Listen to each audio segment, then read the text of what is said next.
2025 में युवा स्टार अरविंद अकेला कल्लू के आने वाली नई मूवी का लिस्ट। तो जी हाँ, नमस्कार दोस्तों, एक बार फिर से फिल्मी स्टार डस्ट इन चैनल में आप सभी भोजपुरिया दर्शकों को स्वागत है। तो दोस्तों, आज हम बात करेंगे 2025 में अरविंद अकेला कल्लू के आने वाली नई मूवी के बारे में। तो वीडियो में आप लोग अंत तक बने रहिएगा। साथ ही मेरे चैनल फिल्मी स्टार डस्ट इन चैनल पे नए हैं तो इस चैनल को भी आप लोग सब्सक्राइब कीजिएगा। तो दोस्तों, फर्स्ट मूवी का नाम है मुझे मेरी बीवी से बचाओ। इस मूवी के ऑफिशियल ट्रेलर को रिलीज कर दिया गया है एंटरटेन रंगीला के यूट्यूब चैनल पे, तो आप लोग जाकर देख सकते हैं। इस मूवी में स्टार कास्ट में नजर आएंगे भोजपुरी के चॉकलेटी स्टार अरविंद अकेला कल्लू, रक्षा गुप्ता, मणि भट्टाचार्य के साथ कुछ और स्टार कलाकार। यह एक पारिवारिक मूवी होने वाली है और 2025 में इस मूवी को एंटरटेन रंगीला के टीवी चैनल पे रिलीज किया जाएगा। दूसरी मूवी का नाम है विधापीठ। इस मूवी में स्टार कास्ट में नजर आएंगे भोजपुरी के चॉकलेटी स्टार अरविंद अकेला कल्लू, आयुषी दत्त तिवारी के साथ कुछ और स्टार कलाकार। यह शिक्षा विभाग में हो रहे घोटाले के ऊपर बनाई गई मूवी है और बहुत जल्द यह मूवी को सिनेमा घरों में रिलीज किया जाएगा। तीसरी मूवी का नाम है संकट मोचन हनुमान। इस मूवी को पूरी तरह से कंप्लीट कर लिया गया और बहुत जल्द रिलीज किया जाएगा। यह 2025 के काफी हाई बजट की मूवी होने वाली है,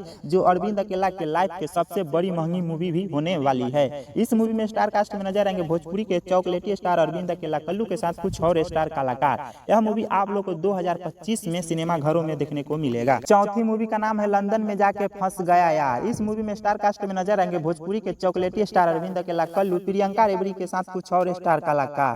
यह मूवी एक लव स्टोरी मूवी होने वाली है और इस मूवी को पूरी तरह से लंदन में शूट किया गया है। जियो सिनेमा ऐप पर इस मूवी को रिलीज कर दिया गया है, तो आप लोग जाकर देख सकते हैं। काफी अच्छा मूवी बनाई गई है। पांचवी मूवी का नाम है कलयुगी ब्रह्मचारी पार्ट 2। इस मूवी को पूरी तरह से कंप्लीट कर लिया गया है और इस मूवी में स्टार कास्ट में नजर आएंगे भोजपुरी के चॉकलेटी स्टार अरविंद अकेला कल्लू, ऋचा दीक्षित के साथ कुछ और स्टार कलाकार। यह मूवी आप लोग को 2025 में टीवी पे देखने को मिलेगा। छठवीं मूवी का नाम है भुलक्कड़। इस मूवी को पूरी तरह से शूटिंग कंप्लीट कर लिया गया है और इस मूवी में स्टार कास्ट में नजर आएंगे भोजपुरी के चॉकलेटी स्टार अरविंद अकेला कल्लू, चांदनी सिंह के साथ कुछ और स्टार कलाकार।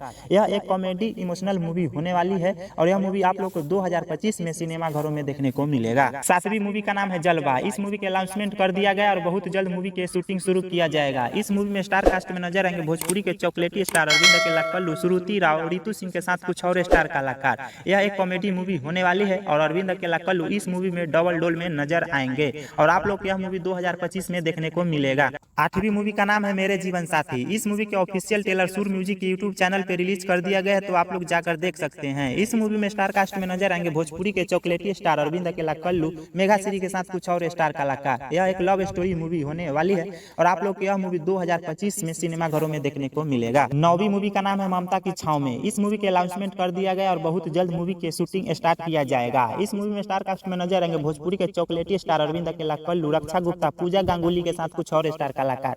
यह काफी अच्छा कॉन्सेप्ट पे बनाई जाने वाली मूवी है, जो आप लोग को यह मूवी 2025 में सिनेमा घरों में देखने को मिलेगा। 10वीं मूवी का नाम है राम अबराम। इस मूवी के फर्स्ट लुक आउट कर दिया गया है, जो कि आप लोग स्क्रीन में देख सकते हैं। बहुत जल्द मूवी के ट्रेलर को रिलीज किया जाएगा और इस मूवी में स्टार कास्ट में नजर आएंगे भोजपुरी के चॉकलेटी स्टार अरविंद अकेला कल्लू, जो अरविंद अकेला कल्लू के इस मूवी में डबल रोल होने वाला है। एक हिंदू और एक मुसलमान के रोल में नजर आएंगे अरविंद अकेला कल्लू। यह मूवी आप लोगों को 2025 में सिनेमा घरों में देखने को मिलेगा। तो दोस्तों, यह वीडियो अगर आप लोग को अच्छा लगा होगा तो वीडियो को लाइक कीजिए और हमारे चैनल फिल्मी स्टार डस्ट इन चैनल पे नए हैं तो इस चैनल को भी आप लोग सब्सक्राइब कीजिए। धन्यवाद।